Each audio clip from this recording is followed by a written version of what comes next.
Hello, this is Max 250 Cars. Uyu munsi ndashaka kubaganiriza kuri kariyeri yanjye nk'umukanishi natangiriye mu gihugu cya Uganda, aho nize ibintu byinshi bitandukanye ku bijyanye n'imodoka, amamoteri ndetse n'izindi serivisi nyinshi zifite aho zihuriye n'imodoka.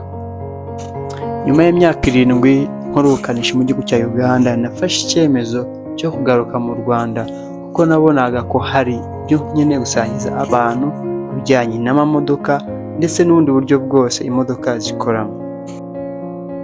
Ese waba ujya wibaza ibibazo bitandukanye ku bijyanye n'uburyo imodoka yawe ikoramo? Ese waba ufite amatsiko mbere yo kugura imodoka? Ndagusaba gukora follow kugira ngo hatagira video n'imwe izongera kugucika.